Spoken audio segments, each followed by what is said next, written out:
सीधे आपको लिए चलते हैं जहां पर गृह मंत्री अमित शाह पहुंचे हैं और उनके साथ बातचीत के लिए editor in chief Rahul Joshi भी पहुंच चुके हैं और गृह मंत्री अमित शाह से बातचीत का सिलसिला राइजिंग इंडिया के मंच पर शुरू हो रहा है। Rahul Joshi ji, to please come on the stage and take it forward.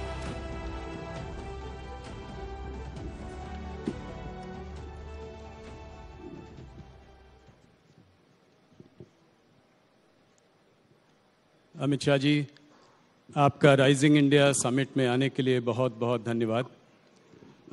मैं कुछ समय लेके बताना चाहता हूं कि हम यहाँ पे क्या करना चाह रहे हैं, हम क्या करते आ रहे हैं। हम पिछले 4-5 साल से राइजिंग इंडिया समिट कर रहे हैं हर साल।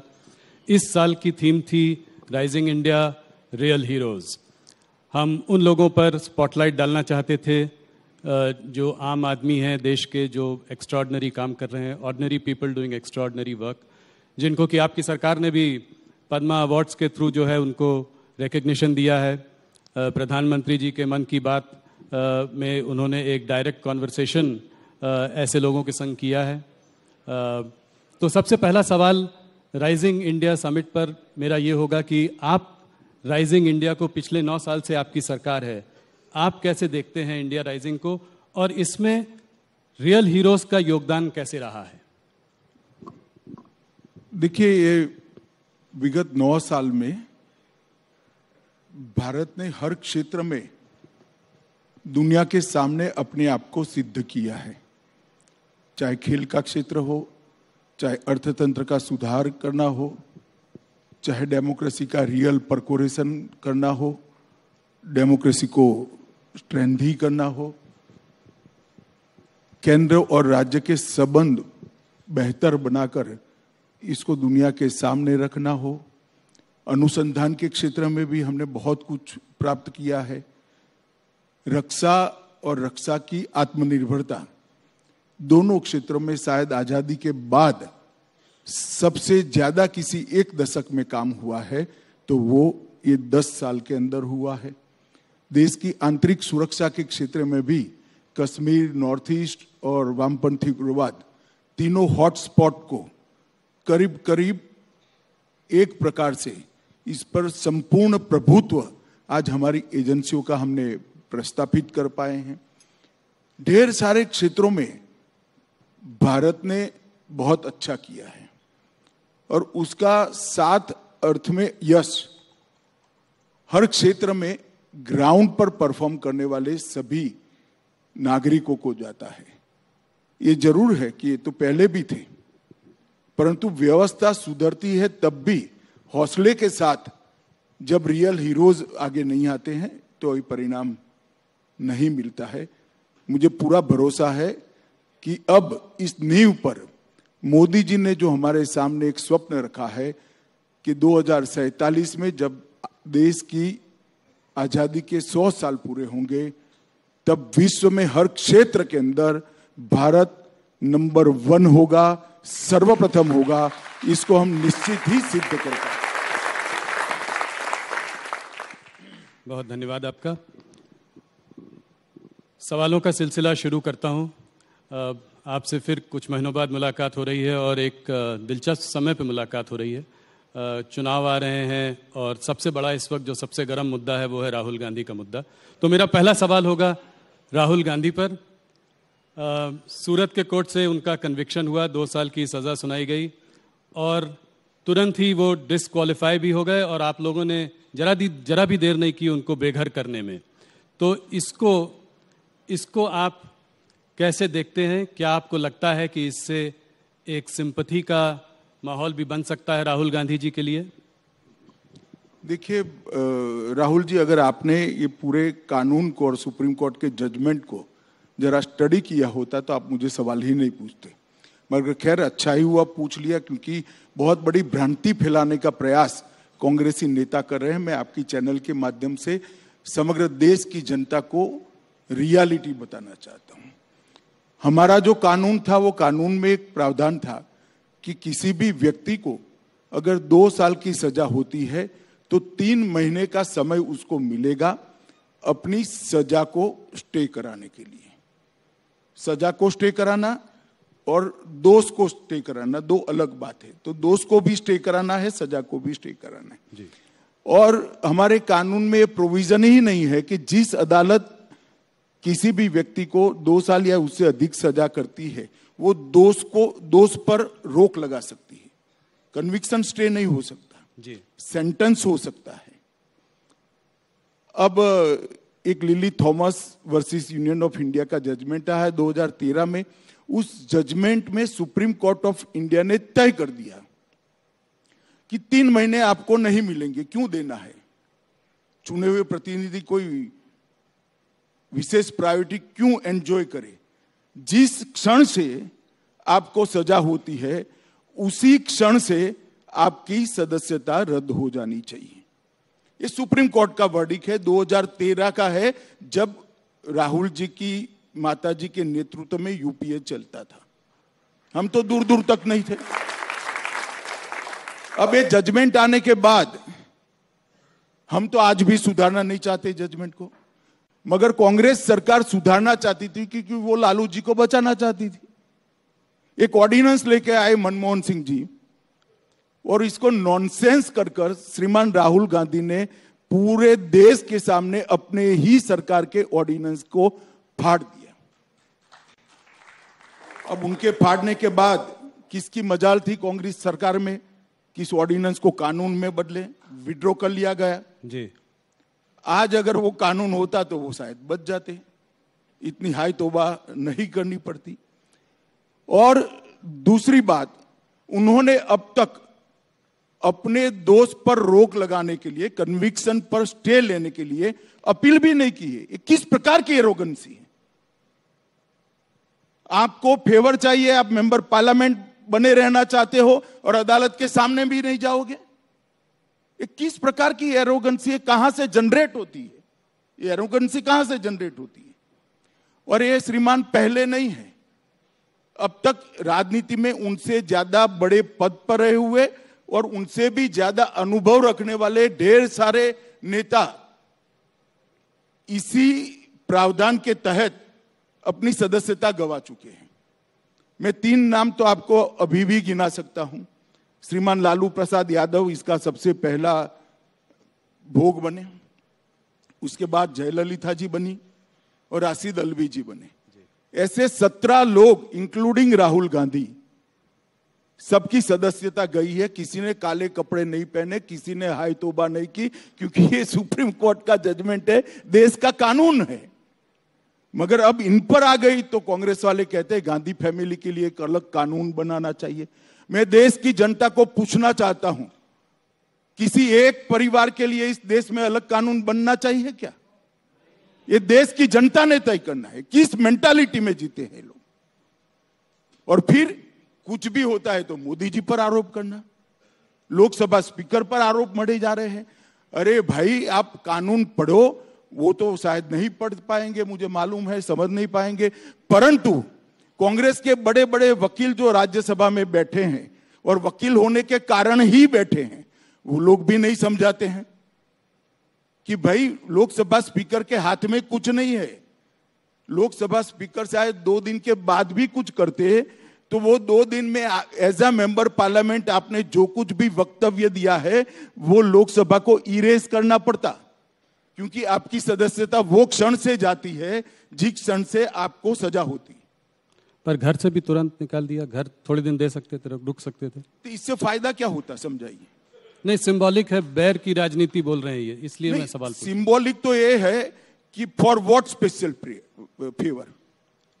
आप बता सकते हैं जब जर्नलिस्ट क्यों स्पेशल फेवर करनी चाहिए? जब संज्ञान में आए उसके बाद तुरंत कदम उठाने का सुप्रीम कोर्ट का निर्देश है। ऑनलाइन जजमेंट भी पहुंच गया, जिन्होंने अर्जी की थी उन्होंने जजमेंट पहुंचा दिया। और लोकसभा स्पीकर सुप्रीम कोर्ट के आदेश की अवमानना क्यों करे? क्योंकि वो गांधी परिवार के हैं, इसलिए करें।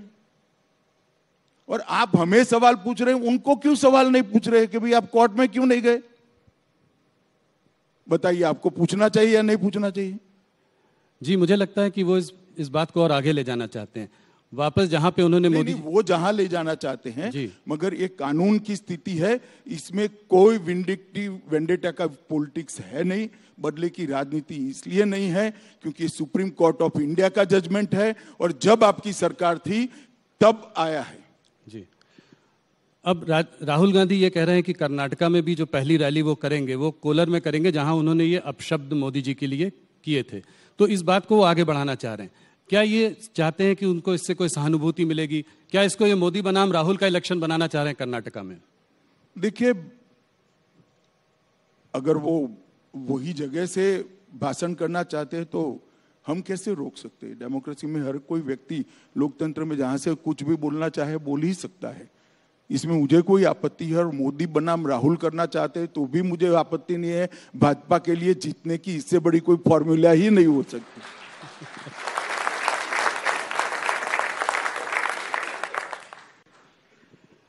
अमित जी, आपकी पार्टी ये जो अपशब्द राहुल जी ने मोदी जी के लिए कहे, आपकी पार्टी इसको एक एंटी ओबीसी कलर भी देने की कोशिश कर रही है, ऐसा क्यों?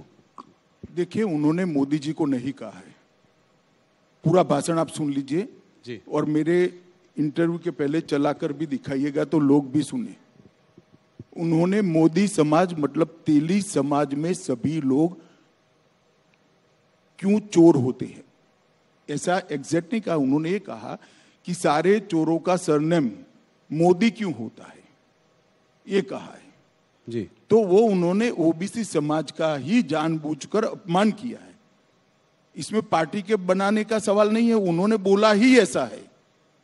और जो महाशय कोर्ट में गई इसके खिलाफ, स्टेटमेंट के खिलाफ, उनका कंटेंशन भी वही है और जजमेंट का सार भी वही है। आगे ये भी कह रहे हैं कि मैं कोई सावरकर नहीं हूं जो माफी मांगू, गांधी माफी नहीं मांगते। इसको आप कैसे देखते हैं? देखिए, उनको माफी नहीं मांगनी है तो बेल भी नहीं जमा कराना था। महात्मा गांधी ने किया था एक बार, अंग्रेजों ने उनको सजा करी तो कहे मैं पेनल्टी नहीं भरूंगा, माफी नहीं मांगूंगा, पेनल्टी नहीं भरूंगा, दंड भी नहीं भरूंगा, सब कर दिया। तो इन्होंने भी करना चाहिए था। मेरी जानकारी जो है 15,000 रुपए का मुचर का भरकर वो बेल लिए हैं जी। और दूसरा, माफी न मांगनी हो तो न मांगे, मगर सावरकर जी के लिए इस प्रकार के शब्द नहीं करने चाहिए।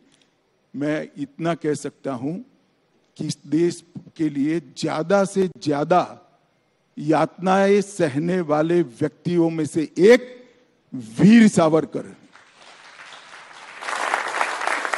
पूरे आजादी के संग्राम के अंदर एक ही व्यक्ति ऐसी है जिसको एक साथ 2 जन्म टिप की सजाएं हुई जी।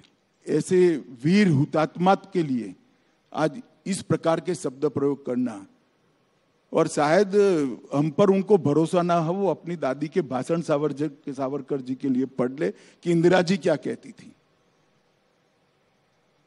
वो पढ़ लेंगे तो उनको मालूम पड़ेगा। उनके साथी भी उनको कह रहे हैं, शिवसेना शरद पवार सब एडवाइस कर रहे हैं जी। अमित जी, अभी तक ममता बनर्जी और केजरीवाल जो है कांग्रेस के साथ नहीं थे। इस मुद्दे को लेकर वो भी अब राहुल गांधी के और कांग्रेस के साथ खड़े हुए हैं। एक तरीके से ऑपोजिशन जो है एक साथ एकजुट हो गई है इस मुद्दे को लेकर। देखिए राहुल जी, हर बार ये सवाल मैं जब से राष्ट्रीय राजनीति में आए आ रहा है। मुझे एक बताओ, ये दोनों साथ में आ गए, ठीक है, कोई भी प्लेटफॉर्म पर आ गए, बंगाल में क्या करेंगे? केजरीवाल जी क्या दिल्ली की सीट राहुल जी के लिए छोड़ देंगे क्या? साथ में आने का क्या मतलब है भाई? कोई मतलब नहीं, सब एक दूसरे के खिलाफ लड़ रहे हैं, क्या साथ में आए? एक बात है कि मोदी का विरोध करने के लिए सब साथ में दिखाई पड़ते हैं। अब ठीक ही है, हमें कोई आपत्ति नहीं है। अब इसी बात को लेकर सारा ऑपोजिशन कह रहा है कि देश में लोकतंत्र खतरे में है। इस तरह का जो है ये नैरेटिव वेस्टर्न मीडिया के भी कुछ सेक्शंस में उठ जाता है। तो क्या इस डिस्क्वालिफिकेशन के मुद्दे को लेकर आपको लगता है ऐसे नैरेटिव को कुछ बल मिलेगा? कुछ नहीं, मगर ये लोकतंत्र जब लालू जी डिस्क्वालीफाई हुए तब खतरे में क्यों नहीं पड़ा? अभी एनसीपी के एक सांसद डिस्क्वालीफाई हुए थे, मोहम्मद फैजल जी, तब क्यों खतरे में नहीं पड़ा? श्रीमती कुमारी जयललिता जब डिस्क्वालीफाई हो गई थी तब खतरे में क्यों नहीं पड़ा? सिर्फ गांधी परिवार से ही खतरा खड़ा होता है क्या? ये तो 17 लोग डिस्क्वालीफाई हो चुके हैं भैया, और ये देश का कानून है जो बदल सकते थे, आपने फाड़ दिया नॉनसेंस कर कर। अब काहे को छाती पीट रहे हो भाई?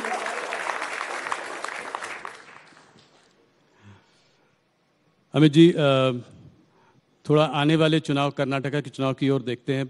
कुछ प्रदेश के चुनाव इस साल जो हैं बड़े चुनाव हैं, कर्नाटका, मध्य प्रदेश, राजस्थान, छत्तीसगढ़, और ये एक तरीके से 2024 के पहले एक सेमीफाइनल मैच है। तो आप कर्नाटका के चुनाव को कैसे देखते हैं? आज क्या लगता है आपको, वहाँ पर स्थिति क्या है? कितनी सीटें देते हैं आप? ये सवाल मैं हर बार आपसे पहले पूछता हूँ। देखिए, मैं कर्नाटक 9 दिन लगाया हूँ, चुनाव की घोषणा की पहले आज ही हुई है, और करीब करीब कर्नाटक के जो 5 क्षेत्र है, मुंबई कर्नाटक, कल्याण कर्नाटक, मैसूर, बेंगलुरु, इस तरह के जो 5 क्षेत्र है, 5 क्षेत्र में मैं जाकर आया हूं और 9 दिन तक डिटेल दौरा किया है। मैं आपको पक्का असेसमेंट कर रहा हूं कि हम निश्चित रूप से हाफ वे मार्क से काफी आगे रहेंगे। पूर्ण बहुमत की भारतीय जनता पार्टी की सरकार बनने जा रही है। 1985 में रामकृष्ण हेगड़े जी के बाद कभी दोबारा रिपीट नहीं हुई है सरकार, इसके बाद भी आपको इतना भरोसा है? 30 साल के बाद 30 साल तक कभी भी पूर्ण बहुमत की सरकार नहीं आई थी। कई सालों से पूर्ण बहुमत की सरकार रिपीट भी नहीं हुई थी 77 के बाद। ये दोनों मोदी जी के समय में हुआ, ये भी हो जाएगा, आप चिंता मत करिए। एक अजीब सी चीज देखी कर्नाटका में, मुख्यमंत्री बोमई हैं और चेहरा येडियुरप्पा। प्रधानमंत्री ने भी उनका हाथ पकड़ा और उनका जो है उनको प्रोत्साहन दिया जब वो गए थे वहां पे। तो इसको आप कैसे देखते हैं? किसके चेहरे के अंडर चुनाव लड़ रहे हैं? क्या बोमई वापस अगर आप जीतेंगे तो मुख्यमंत्री बनेंगे? एक बात समझ लीजिए, येदियुरप्पा जी हमारे वरिष्ठ नेता है, केंद्रीय पार्लियामेंट्री बोर्ड के मेंबर है, चुनाव समिति के मेंबर हैं, और भारतीय जनता पार्टी ने उनकी वरिष्ठता को कभी क्वेश्चन नहीं किया। हम ऐसी पार्टी नहीं है कि जो पावर पर नहीं है उसको दरकिनार कर देते हैं। हमारे यहाँ जो वरिष्ठ नेता होता है उनका सम्मान पावर में हो या न हो, सम्मान होता है। और आज भी मैं कह रहा हूं सबके सामने कि येदियुरप्पा जी बहुत बड़े आकर्षण के साथ स्टार कैंपेनर की भूमिका कर्नाटक के अंदर निभाएंगे, और उन्होंने वो कर्नाटक असेंबली में भी स्पष्ट कर दिया है। जी। तो अगर जीत कर वापस आएंगे तो बोमई जी वापस मुख्यमंत्री बनेंगे? देखिए, वो तो पार्टी तय करेगी। अभी पार्टी में इस प्रकार की कोई चर्चा नहीं हुई है, पर बोमई जी हमारे मुख्यमंत्री है, बहुत अच्छा काम किया है और अच्छे से चला रहे हैं। और येदियुरप्पा जी और बोमई के कालखंड के अंदर जो कुछ भी कर्नाटक में डेवलपमेंट के काम हुए, इसके आधार पर हम फिर से निश्चित रूप से चुनकर आएंगे। और कर्नाटक की जनता डबल इंजन सरकार चाहती है। मोदी जी की योजनाओं को, मोदी जी के कार्यक्रमों को और मोदी जी के विजन को नीचे इंप्लीमेंट करे, इस प्रकार की समान विचार सरणी वाली सरकार कर्नाटक की जनता चाहती है, और परिणाम भी इसी प्रकार के आए। जेडीएस ने करीब 150 लोगों की लिस्ट जारी कर दी है, कांग्रेस ने भी करीब 125 कैंडिडेट घोषित कर दिए हैं। आप लोगों ने अभी तक कोई लिस्ट जारी नहीं की, तो कहीं ना कहीं कोई चौंकाने वाली कोई नहीं, चौंकाने वाला कुछ नहीं होता। हमारे यहाँ एक पद्धति तय है, जिले को सुनते हैं, फिर प्रदेश में इस पर चर्चा होता है, फिर यहाँ पर आता है और केंद्रीय पार्लियामेंट्री बोर्ड निर्णय करता है। वहां परिवारों को सुनना है, 5 परिवार इकट्ठा बैठ जाते, और जेडीएस में तो 5 भी नहीं बैठना, एक ही परिवार बैठ जाए तो सारे फैसले हो जाते देवगौड़ा जी का, और यहाँ 3-4 परिवार बैठ जाए तो फैसला तो उनके लिए बड़ा सरल है। हमारे यहाँ लाखों कार्यकर्ताओं से चरणबद्ध चर्चा करनी होती है तो थोड़ी देर लगती है भैया, हम थोड़े स्लो भी है। जेडीएस की बात करी तो लोगों का यह भी कहना है कि जेडीएस जो है वो भारतीय जनता पार्टी की बी टीम है, इसको आप कैसे देखते हैं? देखिए, फिर से एक बार आप स्टडी करे बगैर का सवाल कर रहे हैं। गत चुनाव में हम सबसे ज्यादा सीटों के साथ 1 नंबर की पार्टी बने थे। हमारी 104 सीटें थी, जेडीएस की 34 सीटें थी। और फिर जेडीएस कांग्रेस की गोदी में सत्ता के लिए बैठ गई और दोनों ने सरकार बनाई। अब बताइए जेडीएस किसकी बी टीम है? जरा बताइए ना जनता को। तो आपकी कोई बातचीत नहीं चल रही है? आपकी कोई बातचीत नहीं चल रही है? नहीं, हमारी कोई बातचीत कैसे? हम हर सीट पर लड़ेंगे, पूर्ण बहुमत के लिए लड़ेंगे और मोदी जी के नेतृत्व में पूर्ण बहुमत आएगा, इसका मुझे पूर्ण भरोसा है। किसी से बातचीत का सवाल ही पैदा नहीं। कोई भी हालत में अगर जरूरत पड़ी तो भी उनके संग गठबंधन नहीं करेंगे? गठबंधन नहीं करेंगे चाहे कुछ भी, अगर मान लीजिए कम भी पड़ जाए? गठबंधन का सवाल ही नहीं है, किसी के साथ गठबंधन करने की जरूरत नहीं। पोस्ट पोल भी नहीं, पूर्ण बहुमत प्राप्त करने जा रहे हैं और विश्वास के साथ हम मैदान में उतरे। विधानसभा के चुनाव की घोषणा से पहले आपकी पार्टी ने जो 4% रिजर्वेशन मुस्लिम्स के लिए था, उसको आपने 2% जो है लिंगायत और वोकालिगा उसके लिए उसमें बांट दिया। ऑपोजिशन का कहना यह है कि ये पोलराइजेशन की आपकी एक स्ट्रैटेजी है, इसको कैसे देखते हैं आप, क्या मानते हैं? देखिए, मैं मानता हूं ये करने में थोड़ी देर हो गई है, क्योंकि धर्म के आधार पर आरक्षण संविधान सम्मत नहीं है, ये गैर संवैधानिक है। किसी भी प्रकार का आरक्षण धर्म के आधार पर नहीं हो सकता है। जो कांग्रेस की कर्नाटक सरकार ने पोलराइजेशन के लिए किया था, उसको हमने करेक्ट किया है और मैं मानता हूं ये करने में थोड़ी देर हो गई। अमित जी, आगे बढ़ते हैं, थोड़ा सा आने वाले 2024 के चुनाव पर चर्चा करते हैं। प्रधानमंत्री मोदी जी ने कुछ ही दिनों पहले एक ऑपोजिशन को बड़ी चुनौती दी है। उन्होंने कहा है कि यहाँ पे भ्रष्टाचारी बचाओ आंदोलन चल रहा है। तो क्या ये समझें कि 2024 में मोदी वर्सेस द रेस्ट होगा? पूरा ऑपोजिशन एक तरफ, मोदी जी एक तरफ। कैसे देखते हैं आप इसको? क्या आप 300 का आंकड़ा 2024 में पार कर पाएंगे? पहले मोदी वर्सेस रेस्ट को मैं आपको समझाने का प्रयास करता हूं। शायद मैं न समझा पाऊं, मगर जनता समझ पाएगी। अब मैं 3 पार्टियों के नाम बोलता हूं। श्रीमान चंद्रशेखर राव, ममता बनर्जी की पार्टी तृणमूल कांग्रेस, समाजवादी पार्टी और कांग्रेस, ये चारों पार्टियां अगर मोदी वर्सेस रेस्ट के फॉर्मूला के साथ आती है तो चंद्रशेखर राव जी की एक सभा अगर यूपी में रखते हैं तो क्या फर्क पड़ जाएगा यूपी में? और ममता बनर्जी की सभा तेलंगाना में रखते हैं तो क्या फर्क पड़ जाएगा? और यादव साहब की सभा अगर बंगाल में रख देंगे तो क्या फर्क पड़ेगा? ये सब अपने अपने राज्य में हमारे सामने ही लड़ रहे हैं और लड़ाई इसी तरह से होनी है। एकता आपकी टीआरपी बढ़ाने के लिए है, आपको उन लोगों का धन्यवाद करना चाहिए। एकता का कोई मतलब ही नहीं है। कोई एक दूसरे को ना नेता मानता है, ना एक दूसरे के लिए एक सीट छोड़ने को तैयार है।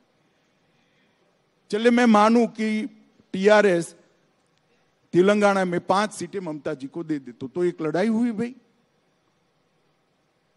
और समाजवादी पार्टी भी 5 सीट वहां दे दे और ममता जी बंगाल में 5-5 सीटें दोनों को दे दे, तब तो एक हुए। मगर सब अपनी अपनी लड़ाई भाजपा के सामने लड़ेंगे और क्या हम सब एक है? क्या एक है भाई? नहीं, तब तो आपके लिए बहुत अच्छा है। मगर मान लीजिए उत्तर प्रदेश में एक सीट पर एक ही कैंडिडेट हो, जो जॉइंट कैंडिडेट हो सबका, समाजवादी पार्टी, बहुजन समाज पार्टी और कांग्रेस का, तब कैसे लड़ाई? ना बहुजन समाजवादी पार्टी ऐसा कहती है, ना समाजवादी पार्टी ऐसा कहती है। वो अलायंस करते हैं बंगाल और तेलंगाना में। जी, तो कैसे एक होंगे बताओ? ना बसपा कह रही है कि हम साथ में लड़ेंगे, ना सपा कह रही है हम बसपा के साथ लड़ेंगे। सिर्फ टीवी 18 कह रहा है कि दोनों साथ में लड़ेंगे। अब इससे कैसे होगा भला? को आपका कौन मानेगा? नहीं, मैं तो सिर्फ सवाल पूछ रहा हूं, मैं कुछ कह नहीं रहा हूं। मैं तो जो आप बोल रहे हैं उसको रिपीट कर रहा हूं। Amit ji, central investigative agency से जो है ऑपोजिशन को बहुत डर है। कहती हैं कि जो हमको हैरेस करते रहते हैं, सरकार इनका इस्तेमाल करती है उन लोगों को परेशान करने के लिए। आज अगर आप देखें तो सत्येंद्र जैन, मनीष सिसोदिया जेल में हैं।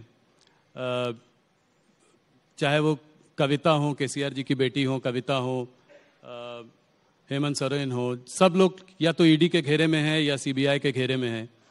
तो भूपेश बघेल जी के भी ज़्यादातर लोगों पर रेड्स पड़ती रहती हैं। तो ऑपोजिशन का कहना ये है कि क्या ईडी और सीबीआई के दफ्तर भारतीय जनता पार्टी के स्टेट्स में बंद हो चुके हैं? जरा भी ऐसा नहीं है। 2014 और 2019 दोनों चुनाव में भारतीय जनता पार्टी की सरकार ने देश को वादा किया था कि हम करप्शन के खिलाफ लड़ेंगे, और हमारी ये लड़ाई करप्शन के खिलाफ है। कल ही मोदी जी ने कुछ आंकड़े दिए थे, मैं इसको रिपीट करना चाहूंगा। 2004 से 2014 में ईडी, यही कानून था, कोई कानून हमने बदला नहीं है, यही कानून था। ईडी जो पीएमएल के कानून के तहत 5,000 करोड़ की संपत्ति कुर्क की थी, और मोदी जी के शासन के अंदर हमने 1,10,000 करोड़ की संपत्ति कुर्क की। उसका 5% भी पॉलिटिशियन का नहीं है, बाबुओं का भी है, भ्रष्ट व्यापारियों का भी है, सबका है, जो देश के कानून को तोड़कर टैक्स दिए बगैर धन शोधन करते हैं। क्या ये लड़ाई बंद कर दें? और क्या देश की जनता ऐसा कानून चाहती है कि अगर कोई पॉलिटिशियन, कोई राजनीति में काम करने वाले नेता या व्यक्ति भ्रष्टाचार करे तो इसके खिलाफ कोई कार्यवाही न हो? यही सीबीआई के तहत 9 वर्षों में हमने 5,000 केस भ्रष्टाचार के दर्ज किए। कांग्रेस ने 500 भी नहीं किए थे, 500 भी नहीं। क्या 5,000 के 5,000 केस राजनीतिक पार्टियों के कार्यकर्ताओं पर है? ना, सभी के सामने है, बाबुओं के सामने भी है, व्यापारियों के सामने भी है, और मिली भगत के सामने भी है। और जहां तक दुरुपयोग का सवाल है, लालू जी पर केस किसने किया था? यूपीए की सरकार ने किया था जी। शेख अब्दुल्ला के खिलाफ विमान भरकर अफसर, वो बड़े वाला एयर इंडिया का पुराना विमान आता है, क्या कहते 320 या ऐसा विमान होता है, पूरा विमान भरकर अफसर भेजे थे और कई सालों के लिए जेल में डाल दिए थे। किसने किया था? इंदिरा जी ने किया था। ये तो भ्रष्टाचार के केस है। मैं राहुल जी को और उनकी पार्टी को याद कराना चाहता हूं, इमरजेंसी डालकर लाखों बेगुनाह विपक्ष के नेताओं को जेल में डाल दिया था 19 महीने तक, और बेल का प्रोविजन भी नहीं था। और यहां तो बेल का प्रोविजन, आप कोर्ट में जाइए। मैं आपको बताता हूं दुरुपयोग कैसे होता है, मैं उसका भुक्तभोगी हूं। हमारे खिलाफ कोई भ्रष्टाचार का केस कांग्रेस ने नहीं किया था। एक एनकाउंटर हुआ था, उसमें मैं राज्य का गृह मंत्री था, मुझ पर केस कर दिया और सीबीआई ने मेरी अरेस्ट की जी। अरेस्ट में सीबीआई के रिकॉर्ड पर आज भी टैप किया हुआ पड़ा होगा, अगर प्रामाणिकता से टैप किया तो सीबीआई के उस वक्त के अफसरों ने, और मिटा नहीं दिया कांग्रेस सरकार ने। तो 90% सवालों में यही था कि काहे को परेशान हो रहे हो, मोदी का नाम दे दो, आपको छोड़ देंगे। हमने तो काले कपड़े नहीं पहने, कोई विरोध नहीं किया जी। मोदी जी के खिलाफ एसआईटी बनाई एक राज्य के मुख्यमंत्री के, कोई करप्शन का केस नहीं था। दंगों में इन्वॉल्वमेंट का केस करा फर्जी टाइप का, जो अंत में सुप्रीम कोर्ट ने खारिज किया। हमने कोई हाई तौबा नहीं करी थी, कभी काले कपड़े पहनकर संसद को हमने जाम नहीं किया था भाई। और मैं बताता हूं नतीजा क्या आया। मुझे पकड़कर अरेस्ट किया, 90 में दिन ही बेल दे दी मुझे हाईकोर्ट ने। हाईकोर्ट ने कहा कि अरेस्ट करने के लिए पर्याप्त प्रूफ ही नहीं है, और मैंने एक्विटल की एप्लीकेशन डाली। मुंबई की अदालत ने, मुंबई में केस चला, गुजरात के बाहर ले गए, कोई आपत्ति नहीं, मुंबई में चला। वहां कोर्ट ने कहा कि राजनीतिक प्रतिशोध की भावना से सीबीआई ने राजनीतिक इशारों पर एक केस किया है, इसलिए हम अमित शाह को के खिलाफ के केस को और सारे आरोपों को खारिज करते हैं। हमने हाई तौबा नहीं की थी। और यही लोग थे, यही चिदंबरम बैठे थे, यही सोनिया जी नेतृत्व करती थी यूपीए सरकार का, यही मनमोहन सिंह थे, और यही राहुल गांधी सांसद थे। अब क्या हो गया भाई? और हमने तो आप पर जो केस करे हैं भैया वो करप्शन के हैं, आपकी बदजुबानी का केस है, इस प्रकार के फर्जी केस नहीं किए हैं। और केजरीवाल भी रोज छातियां पीटते हैं। भैया ये सारे निर्दोष हैं। तो जैन साहब कितने समय से अंदर हैं? काफी समय हो गया, 1.5 साल हो गया जी। क्यों बेल नहीं होता है? सिसोदिया जी कितने समय से अंदर हैं? क्यों बेल नहीं होता है? इस देश में अदालतें हैं भाई, सबने अपना केस लेकर अदालत के सामने जाना चाहिए। एजेंसियों के दुरुपयोग का आरोप करने की लिए मैं कांग्रेस के मित्रों को कहना चाहता हूं, एक उंगली किसी के खिलाफ करोगे तो 4 उंगली आपके खिलाफ आती है, ध्यान रखना। और इस देश की जनता ने आपके समय में सब कुछ देखा हुआ है, मगर हमने कभी भी ऐसे काले कपड़े पहनकर, काली पगड़ियां, काली धोती, काला कुर्ता पहनकर नहीं, रोड पर नहीं निकले हम। वही कानूनी मामला है, निर्दोष है तो कानून में श्रद्धा होनी चाहिए, कानून छोड़ देगा आपको जी। मैं तो इतने साल तक कभी नहीं बोला, आज आपने यूं कर कर बुलवाया तो मैंने बता दिया। अब तक नहीं बोला था मैं तो कभी। पर अमित जी एक और पूरी मेरी इंट्रोगेशन में एक ही बात, मोदी का नाम दे दो, मोदी का नाम दे दो, मोदी का। भाई क्यों डरते हो मोदी से, क्यों फंसाना चाहते हो? और कोई इंट्रोगेशन में कोई चीज नहीं पूछी मुझे, और मेरे कारण बेचारे कई सारे पुलिस अफसर, निर्दोष टाइप के अफसरों को जेल में डाल दिया। और वही कांग्रेस आज ये प्रलाप कर रही है, वही चिदंबरम साहब आज बोल रहे हैं, वही कपिल सिब्बल बोल रहे हैं, वही अभिषेक मनु सिंघवी बोल रहे हैं। उनको आत्मचिंतन करना चाहिए कि भ्रष्टाचार का जितना भी पैसा इकट्ठा किया है, एक बार सामने से अदालत के सामने जाकर दे दे, शायद अदालत माफ कर दे उनको। ये ढूंढ कर पकड़ेंगे तो तकलीफ आएगी।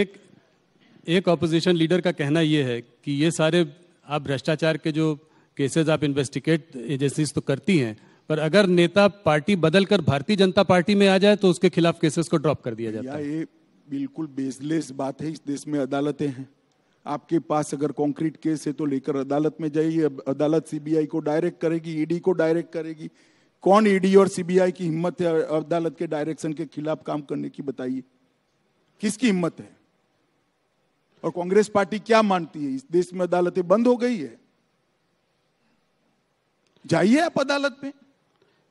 ये 14 ऑपोजिशन पार्टीज ने सुप्रीम कोर्ट में एक याचिका दायर की भी है, जहां पे वो कह रहे हैं कि गाइडलाइंस फॉर अरेस्ट होना चाहिए। 3 गाइडलाइंस की उन्होंने बात करी है, इसको कैसे देखते हैं? अरे भाई, इस देश में अरेस्ट की, बेल की और रिमांड की, तीनों की गाइडलाइन सुप्रीम कोर्ट के 5 जजमेंटों से प्रस्तावित है। वो सब भी जानते हैं, मगर ये जनता को गुमराह करना चाहते हैं। जनता ऐसी बातों से गुमराह नहीं करना तो होती है भैया, ऐसी बातों से गुमराह नहीं होती जी। कुछ अन्य राज्यों के चुनाव के बारे में बात करना चाहूँगा। राजस्थान, मध्य प्रदेश और छत्तीसगढ़ के चुनाव भी आने वाले हैं इस साल। तो इन तीनों स्टेट्स में आप अपनी परिस्थितियों को कैसे देखते हैं? क्या लगता है आपको इन तीनों स्टेट्स में क्या होगा? देखिए, तीनों राज्यों में अभी चुनाव की देरी है, मगर तीनों राज्यों का मेरा दौरा हुआ है। राजस्थान का कम, मध्य प्रदेश और छत्तीसगढ़ का ज्यादा दौरा हुआ है। मैं इतना बताता हूं कि दोनों जगह पे कांग्रेस की सरकार की खिलाफ जबरदस्त रोष का माहौल मैं देखकर आया हूं, और मैं बहुत आशान्वित हूं कि मध्य प्रदेश और छत्तीसगढ़ दोनों जगह उलटफेर होने जा रहा है। और राजस्थान में तो शायद कांग्रेस भी मानती है कि अब हमारा नंबर नहीं लगने वाला है। मध्य प्रदेश की अगर बात करूं तो पिछली बार कमलनाथ ने वहां पे बड़ी अच्छी फाइट दी थी और आप लोगों को बाद में सरकार को पलटना पड़ा था।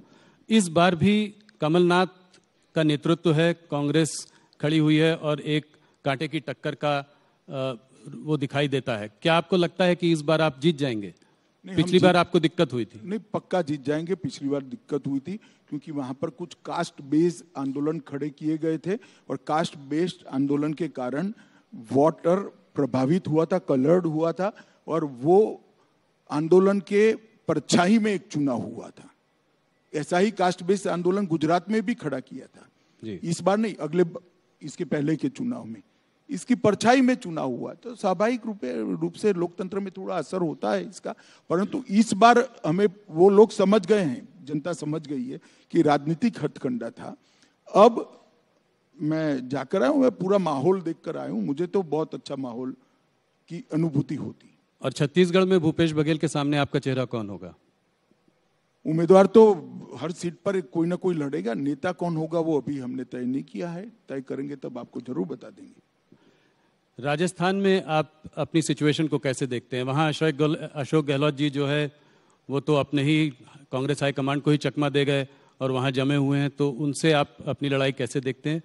क्या वसुंधरा जी आपका चेहरा होंगी या कोई? अभी राजस्थान में चेहरे के बारे में हमने कोई निर्णय नहीं किया है, परंतु श्री अशोक गहलोत ने जिस प्रकार से सरकार चलाई है जी, वो निश्चित है राजस्थान की जनता बदलना चाहती है, और शायद इसीलिए कांग्रेस हाईकमांड उनको अध्यक्ष बनाकर वहां रास्ता साफ करना चाहता थे, मगर वो नहीं निकले। अब उनका एक इंटरनल प्रॉब्लम है। जी, सचिन पायलट को बनाना चाहते थे। कोई आप लोगों की कोई बातचीत सचिन पायलट वगैरह से जैसे पिछली बार हो रही थी? मुझे लगता है राजस्थान में ये तीनों राज्यों में सबसे बड़े बहुमत से राजस्थान में जीतेंगे। अमित जी, महाराष्ट्र में आपके मास्टर स्ट्रोक से जो है सरकार वापस आ गई। लोगों का मानना यह है कि हो सकता है कि अभी कुछ शॉर्ट टर्म में आपको फायदा भी हुआ हो, मगर लॉन्ग टर्म में शिवसेना का जो वर्कर है वो शिवसेना के अभी साथ है, और ठाकरे के संग थोड़ी बहुत सिंपैथी फैक्टर भी है, क्योंकि इस तरीके से जो हुआ। तो इसको आप कैसे देखते हैं? 2024 पर इसका क्या असर होगा? देखिए, आप जो कह रहे हैं उससे उलट है। महाराष्ट्र में हम और शिवसेना साथ में चुनाव लड़े थे। देवेंद्र फडणवीस के नेतृत्व में चुनाव लड़ा गया, फिर कांग्रेस और एनसीपी ने चुनाव हारने के बाद श्री उद्धव ठाकरे को कहा कि हम आपको मुख्यमंत्री बना देते हैं, तो वो मुख्यमंत्री बन गए। बनने तो बन गए, सभी लोग उनके साथ भी गए, मगर जब जनता में जाने लगे तब आइडियोलॉजिकल जो डिफरेंस ऑफ ओपिनियन थे वो सरफेस पर आने लगे। क्योंकि शिवसेना सालों से हिंदुत्व की पॉलिटिक्स करती थी, और कांग्रेस और एनसीपी की जिस प्रकार की पॉलिटिक्स थी, तो शिवसेना का वफादार जो वोटर था उनके जनप्रतिनिधियों को हर जगह सवाल करता था। जनप्रतिनिधि जो छोड़कर वहां से भागे, वो हमारे कारण नहीं भागे हैं, जनता के दबाव के कारण वहां से निकले हैं। तो इसी में जवाब है, जनता ही चाहती थी कि शिवसेना और भाजपा इकट्ठा रहे, तो असली शिवसेना अब हमारे साथ आ गई है, और हम और शिवसेना इकट्ठा होकर सरकार बनाए हैं, चुनाव भी लड़ेंगे, चुनाव भी जीतेंगे। कुछ लोगों का यह मानना था कि पिछली बार अगर भारतीय जनता पार्टी अकेले चुनाव लड़ती, शिवसेना के बिना चुनाव लड़ती, तो शायद उसको बहुमत मिल सकती थी। मैं भी मानता हूं, मगर शिवसेना हमारी बहुत पुरानी साथीदार पार्टी थी, इसलिए हमने इन पर भरोसा किया। पर मेरा सवाल यह है कि अब आप एकनाथ शिंदे जी के संग हैं, तो क्या इनकी पार्टी का जो है विलय भारतीय जनता पार्टी में सवाल ही नहीं खड़ा है। ये रियल शिवसेना है, चुनाव आयोग ने भी ये सिद्ध कर दिया है, धनुष बाण का निशान भी उनको दे दिया है। भारतीय जनता पार्टी और शिवसेना साथ में चुनाव लड़ेंगे। मर्जर का क्वेश्चन डज नॉट अराइज, ना ऐसा कोई प्रपोजल है, ना कोई ऐसा विचार चल रहा है। तो 2024 में सीट का बंटवारा कैसे होगा? कितनी सीट पर आप लड़ेंगे? वो तो करेंगे मिल बैठ कर, ये कोई बड़ी बात नहीं है। जरूरत पड़ी तो आपको भी बुला लेंगे।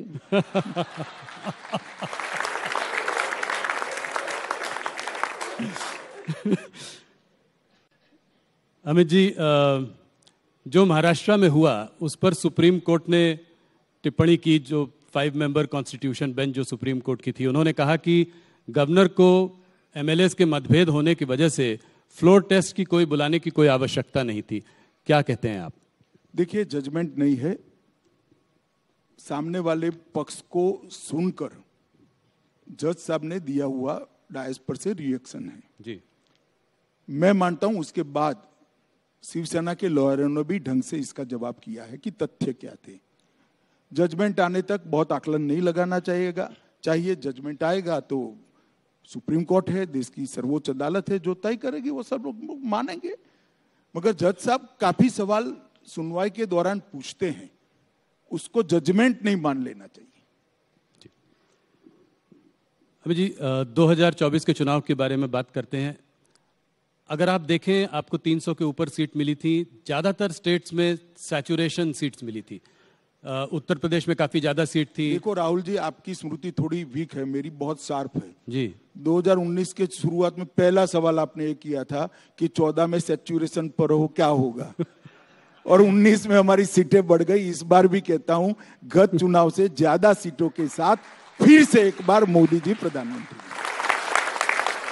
ये एक्स्ट्रा सीट जो है वो कहां से आएंगी? एक्स्ट्रा सीट्स कौन से, किन प्रदेशों से आप देख रहे हैं ज्यादा सीटें आएंगी पिछली बार से? कई सारी, लास्ट टाइम मैं कहता था कि बंगाल से हम सीट बढ़ाएंगे, कोई नहीं मानता था, अब बढ़ गई। नहीं, 18 सीट। उड़ीसा से बढ़ाई, तेलंगाना से बढ़ाई। हमारी पार्टी जमीन पर काम करने वाली पार्टी है और मोदी जी का ऑरा भारत की चारों दिशा से अंतिम गांव से लेकर दिल्ली तक है जी। साउथ में तमिलनाडु और केरला में आप कैसे देखते हैं? मोदी जी का ऑरा वहां पर भी है, मगर सीट पे कैसे कन्वर्ट होगा?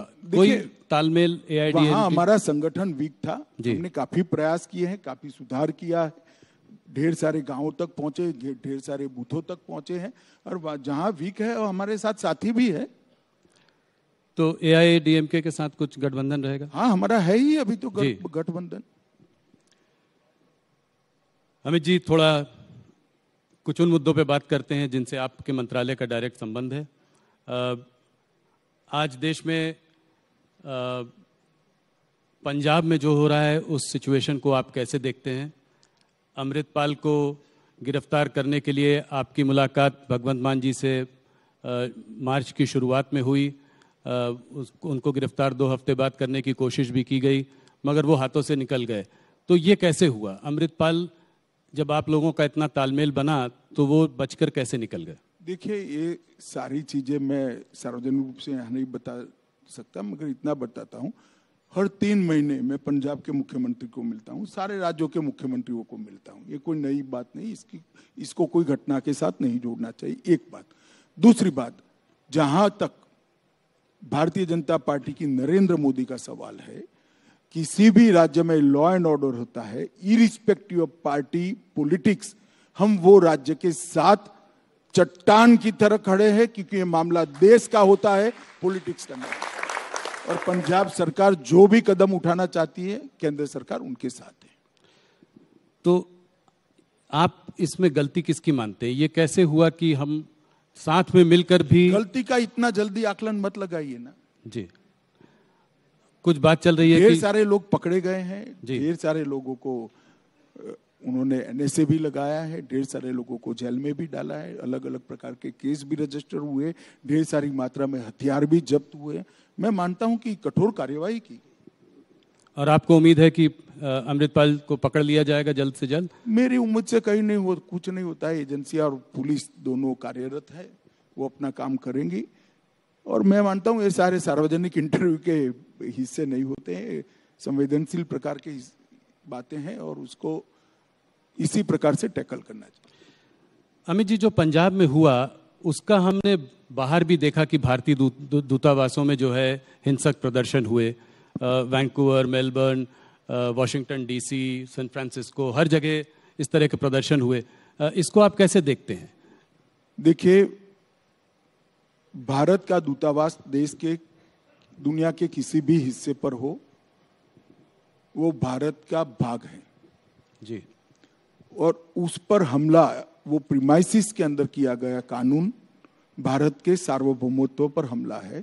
हमने दिल्ली में FIR रजिस्टर करी है और जिन जिन लोगों ने ये कार्यवाही की है उस पर हम एक्शन लेने की शुरुआत भी की। क्या एक्शन लेंगे? कुछ OCI वगैरह कार्ड कैंसिल करने की भी कुछ? देखिए, UAPA लगाया है उन्होंने और अब सारी वहां से रिकॉर्डिंग भी मंगाई गई। रिकॉर्डिंग के आधार पर पुलिस प्रोफेशनल एक्शन लेगी।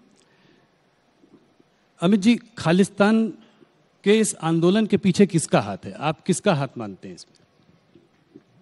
कई सारे वर्षों से 90 के दशक से चल रहा है। अब किसका हाथ है ऐसा पिन पॉइंटेड कहना तो बड़ी दिक्कत है, परंतु मैं मानता हूं कि इस देश के हर हिस्से में रहने वाले सिख भाई, सिख नागरिक, पंजाब में भी रहने वाले ज्यादातर सिख भाई बहन ये मानते हैं कि भारत के साथ रहना चाहिए और भारत के प्रति निष्ठा से हर क्षेत्र में उन्होंने योगदान किया।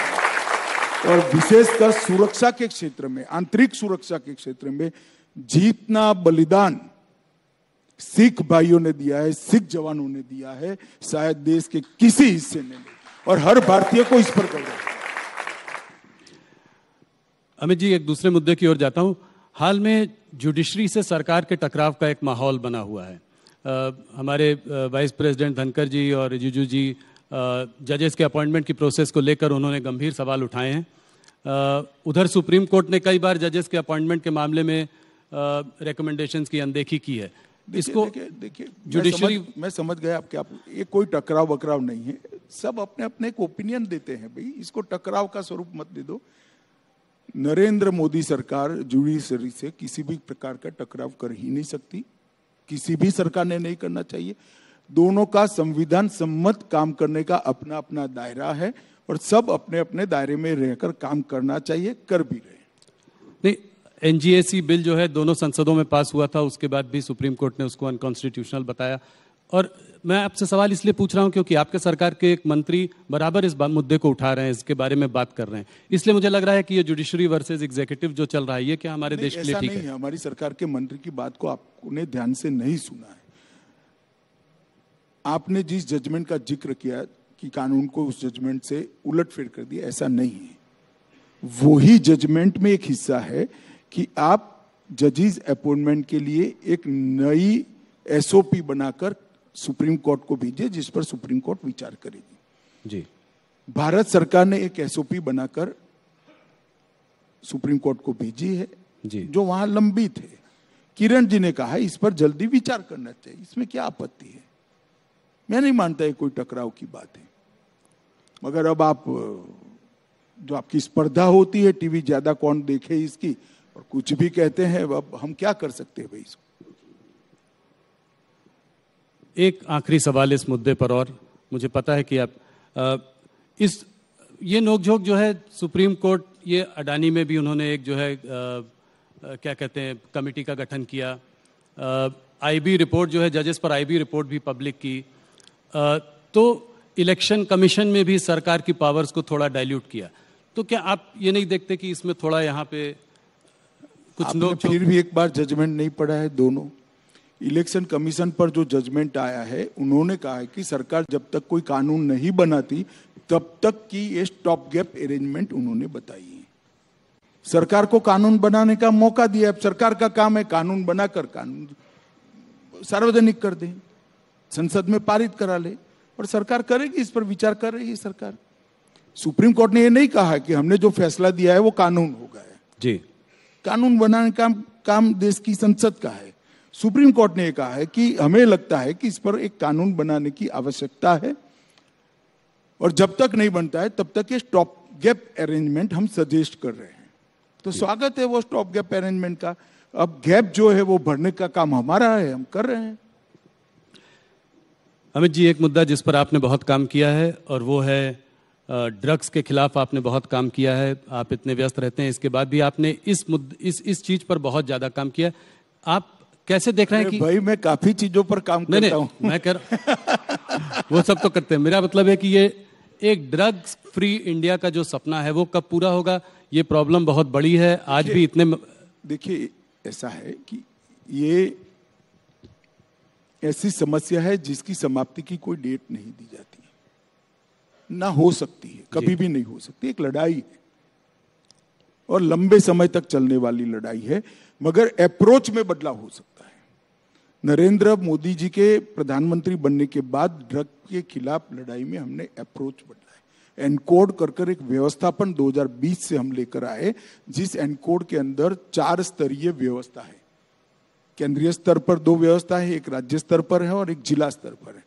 और एक सिर्फ पहले पुलिस और रेवेन्यू डिपार्टमेंट इसके खिलाफ लड़ते, अब होल ऑफ गवर्नमेंट अप्रोच के साथ हेल्थ डिपार्टमेंट, फार्मास्यूटिकल डिपार्टमेंट, इसके साथ समाज कल्याण विभाग, jail, home ministry, revenue ministry, finance ministry और बॉर्डर सिक्योरिटी, तो नेवी, कोस्ट गार्ड, ये सारे सब इकट्ठा होकर इसके खिलाफ लड़े।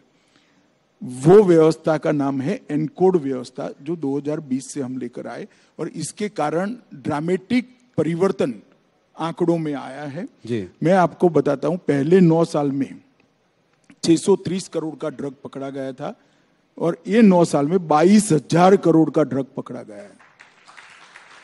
देश की जनता को भी शायद मालूम है, हर 3 महीना अपने हाथ से मैं ड्रग जलाता हूं जी। और 3 साल से जलाता हूं। 22,000 करोड़ रुपए का ड्रग। इसका मतलब ये नहीं ड्रग ज्यादा आने लगा है, इसका मतलब है ड्रग ज्यादा पकड़ा जाता है। हमने तंत्र को कठोरता के साथ काम करने की सूचनाएं दी है। और पहले ड्रग के खिलाफ जो केस होते हैं उसमें केस का अप्रोच होता था। एक आदमी ड्रग के साथ पकड़ा जाता है तो केस रजिस्टर कर लेते थे, संतुष्टि होती थी। अब ऐसा नहीं होता है, टॉप टू बॉटम और बॉटम टू टॉप अप्रोच लिया है। एक आदमी ड्रग के साथ पकड़ा जाता है तो वो कहां से लाया, वहां से लेकर देश में कहां से आया, वहां तक इन्वेस्टिगेशन होता है। और देश की सरहद पर पकड़ा जाता है तो जहां से पकड़ा गया वहां से कहां पान की दुकान तक जाना था वहां तक का इन्वेस्टिगेशन होता है जी। तो टॉप टू बॉटम और बॉटम टू टॉप इन्वेस्टिगेशन के कारण आज पूरे तंत्र पर उनकी जो सिस्टम है जी। इस पर एक कुठाराघात करने का काम नरेंद्र मोदी सरकार ने किया है। और मैं मानता हूं कि इस लड़ाई के अंदर विशेषकर युवाओं ने जुड़ना चाहिए। ये हमारे देश की भविष्य की पीढ़ी को खोखला बनाती है। ये जाली नोटों के व्यापार को बढ़ावा देता है ये षड्यंत्र। ये ड्रग ट्रैफिकिंग से ही टेरर फंडिंग होती है। ये हथियारों की तस्करी को भी बढ़ावा देता है और हमारे बच्चों को उनके जीवन के आनंद से गुमराह करता है। और हमारी सरकार का स्पष्ट अप्रोच है कि जिस बच्चे को ड्रग की आदत पड़ती है वो तो विक्टिम है, व्यापार करते हैं वो गुनहगार है। और दोनों के लिए हमारा अलग अलग अप्रोच है। जो विक्टिम है उसको रिहेबिलिटेशन सेंटर पर ले जाओ और जो व्यापार कर रहे हैं उनको कभी न बाहर आ पाए इस प्रकार के कानून से जेल की सलाखों के पीछे डालो। बहुत अच्छा। आपने अभी कहा आपने बहुत सारे काम किए, एक और काम पे मैं प्रकाश डालना चाहता हूँ और वो है नक्सलवाद से जो आप लड़ाई लड़ रहे हैं। और अभी आप एक राज्य जो है छत्तीसगढ़ में सुकमा में रहकर भी आए। आपने काफ़ी स्कूल अस्पतालों के कुछ एरियाज़ में जो है आप गए भी। सुरक्षा एजेंसीज के लिए बड़ी चुनौती थी, आप वहाँ पहुँच गए। मगर आपने ये सब किया, इसको आप कितनी बड़ी समस्या मानते हैं और इसको कैसे टैकल कर रहे हैं? देखिए, एक जमाने में काठमांडू से तिरुपति कॉरिडोर की बात होती थी और देश के 12 राज्य इसकी चपेट में थे। 12 राज्य। आज घटते घटते घटते घटते छत्तीसगढ़, महाराष्ट्र के 1-2 जिले, मध्य प्रदेश का 1 जिला, तेलंगाना आंध्र प्रदेश के 1-1 जिले और उड़ीसा संपूर्ण मुक्त हो गए। बिहार और झारखंड भी संपूर्ण मुक्त हो गए। बंगाल मुक्त हो गए। मध्य प्रदेश मुक्त हो गए। और ये 10 साल के अंदर, मोदी जी के प्रधानमंत्री बनने के बाद 9 साल के अंदर हर प्रकार की वामपंथी उग्रवाद की हिंसा में एवरेज 76% की कटौती हुई। इनकी कैडर को पूरी तरह सख्ती से हम निपटे हैं। और इसके साथ जो मेन स्ट्रीम में आना चाहते हैं उनको मेन स्ट्रीम में आने की भी व्यवस्था। मैं मानता हूं कि बहुत कम समय के बाद ये देश हम ऐसा सोच सकेंगे, ऐसा सुन सकेंगे, ऐसा देख सकेंगे कि देश वामपंथी उग्रवाद से संपूर्ण रूप से मुक्त हो चुका है। अमित जी, एक सवाल और। आज अगर आप विश्व भर में देखें तो ज़्यादातर देश में अर्थव्यवस्था चरमराई हुई है। सारे बड़े बड़े देश जो है उनकी इकॉनमी जो है आज एक कठिन एक संघर्ष से गुजर रही है। आज इंडिया एक ब्राइट स्पॉट है जिसकी की इकॉनमी फिर भी संभली हुई है और अच्छा कर रही है। मगर इसका एक दूसरा पहलू है जो कि ऑपोजिशन सरकार को टारगेट करता है, वो है महंगाई और बेरोजगारी का मुद्दा। ये मुद्दा बार बार आता है। महंगाई बढ़ी है और काफ़ी बढ़ी है इधर, तो आप इसको कैसे देखते हैं? देखिए, महंगाई को भी कोरोना के कठिन कालखंड के बाद विश्व के परिप्रेक्ष्य में देखें तो भारत की स्थिति England, Germany, France, even America, ये सबसे बहुत अच्छी स्थिति है। और मैं इतना कह सकता हूं कि खाने पीने की चीजों पर मोदी जी ने महंगाई को नहीं बढ़ने दिया है। मगर आज विश्व का अर्थतंत्र एक दूसरे के साथ इस प्रकार से जुड़ा है कि विश्व के अर्थतंत्र के अंदर जो बदलाव होते हैं, इससे कोई भी देश अछूता नहीं रह सकता। हम अगर ये कहेंगे कि विश्व के अंदर जो स्लोडाउन आया इसका हमारे यहाँ कोई प्रभाव नहीं होगा, विश्व के अंदर जो महंगाई हुई इसका हमारे यहाँ कोई प्रभाव नहीं होगा, तो वो सही नहीं होगा। इसका प्रभाव होना ही है, परंतु इसके सब प्रभाव से कम करने का काम भारतीय जनता पार्टी की नरेंद्र मोदी सरकार ने किया है, इस देश के प्रधानमंत्री ने किया है। और मैं आज कह सकता हूं कि कोरोना के कालखंड के दोनों सालों में समग्र विश्व में सबसे तेजी से बढ़ने वाली अगर कोई अर्थव्यवस्था रही है तो वो भारत की रही है। और ओवरऑल असेसमेंट करें तो अटल जी इस देश के अर्थतंत्र को 11वें नंबर पर छोड़कर गए विश्व के अर्थतंत्रों की तालिका में जी। फिर अर्थशास्त्री प्रधानमंत्री मनमोहन सिंह जी आए, उन्होंने एक बहुत अच्छा काम किया, 11वें नंबर पर से देश को 12वें नंबर पर नहीं जाने दिया, 11वें नंबर पर 10 साल तक देश स्थित रहा। फिर मोदी जी आए, 9 साल में 11वें नंबर पर से 5वें नंबर का अर्थतंत्र भारत बना। और मैं मानता हूं ये बहुत बड़ी सिद्धि है, पूरी दुनिया मानती है कि भारत उत्पादन का हब बन चुका है। नए नए क्षेत्र के अंदर ग्रीन हाइड्रोजन का क्षेत्र हो, अंतरिक्ष का क्षेत्र हो, ड्रोन का क्षेत्र हो, स्टार्टअप को बढ़ाना हो या युवाओं के लिए एक सानुकूल वातावरण खड़ा करना हो, जिससे एक मंच पर खड़े रहकर विश्व के युवाओं के साथ वो स्पर्धा कर पाए, वो मंच मोदी जी ने भारत के युवाओं को दिया है और सफलतापूर्वक दिया है, ऐसा मैं मानता हूँ।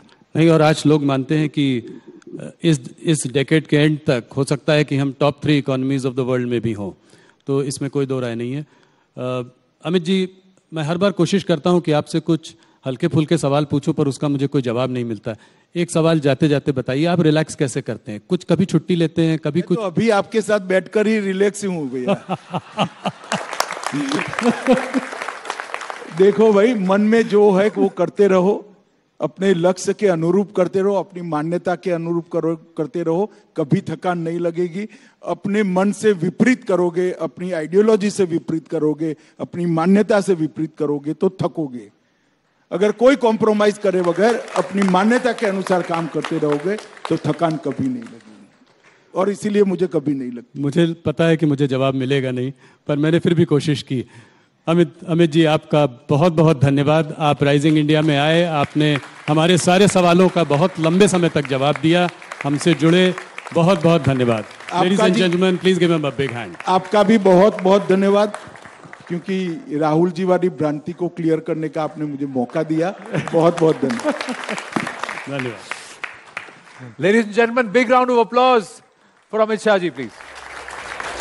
अमित शाह जी, आपसे, मंत्री जी, आपसे अनुरोध है, एक